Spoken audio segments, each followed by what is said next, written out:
Sepotong Cintaku Tak Bersisa, episode 12, oleh Tin Kumalasari. Pilih judul cerita yang teman-teman akan dengar di playlist ya. Jangan lupa subscribe, like, komen, dan share ya teman-teman pecinta cerbung Tin Kumalasari. Ayo, kita mulai ceritanya. Lukman menatap mobil pemilik bule itu sampai Sari masuk ke dalamnya dan menghilang dari pandangan. Sari sering ikut papanya ke sini, makanya kenalan bule banyak.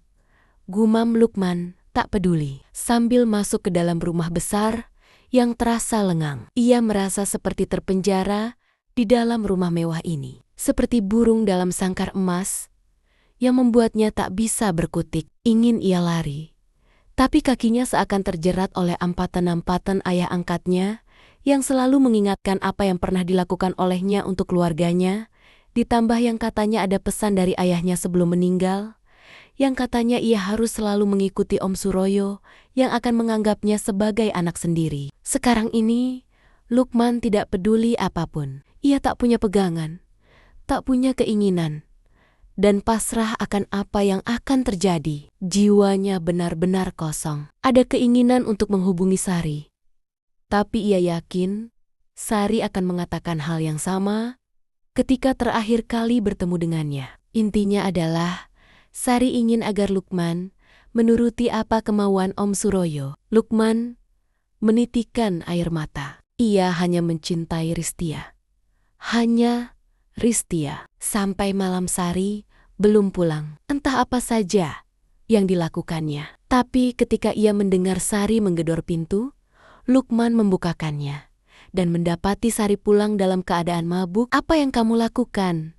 tegur Lukman keras. Bukan karena Sari adalah istrinya, tapi karena Sari adalah saudara angkatnya yang mestinya dia ikut menjaganya, kalau bukan karena pernikahan kosong yang membuatnya sakit. Sari tertawa-tawa seperti orang yang kurang waras. Bau alkohol memenuhi ruangan. Ia berjalan sempoyongan dan hampir terjatuh kalau saja Lukman tidak menangkapnya. Sari masih tertawa ketika Lukman menariknya masuk ke kamar dan mendorongnya ke tempat tidur. "Lukman, aku cinta kamu. Kamu baik sekali," gumamnya sambil terkulai. Lalu Lukman meninggalkannya. Ia tidur di sofa. Tapi yang ada di luar kamar, keterlaluan. Keterlaluan. Kalau sampai Om Suroyo tahu, pasti akan marah sekali. Tapi jangan-jangan aku yang disalahkan. Pagi harinya, Lukman menelepon Tante Suroyo yang saat itu sedang mau beranjak tidur. "Tante, apa Om ada di dekat Tante?" "Tidak, masih ada tamu di luar. Tante sudah ngantuk." "Ada apa?" Lukman hanya ingin melaporkan Sari. Malam tadi, Sari pergi dengan teman-temannya, lalu pulang dalam keadaan mabuk. "Apa? Mana dia sekarang?" "Masih tidur." "Saya tidak bisa apa-apa. Dia pergi juga tanpa bilang apa-apa. Tahu-tahu pulang mabuk." "Baiklah, larang dia kalau mau pergi. Tante akan datang ke situ secepatnya." "Kalau Om belum tentu, karena di kantor sedang banyak masalah." Lukman merasa lega. Dia lebih suka Tante Suroyo yang datang, karena sang tante lebih bijaksana dan lebih bisa mengerti. Ia hanya tak mau disalahkan. Sari bangun dalam keadaan lemah. Ia merasa kepalanya sangat pusing. Ia berteriak-teriak dari dalam kamar, memanggil Lukman. Tapi Lukman menyuruh pembantu agar masuk ke dalam kamar. Pembantu itu bibi yang dibawanya dari Indonesia. "Ada apa, Non?" "Pusing." "Mana Lukman?" "Ada di depan.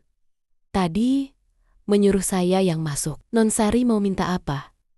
"Saya buatkan minum." "Minum yang panas. Kepalaku pusing." "Non pulang sangat larut. Saya ingin membukakan pintu, tapi tuan muda sudah lebih dulu membukanya." "Apa Lukman yang membukakan pintu buat aku?" "Ya Non, siapa lagi? Aku mabuk semalam."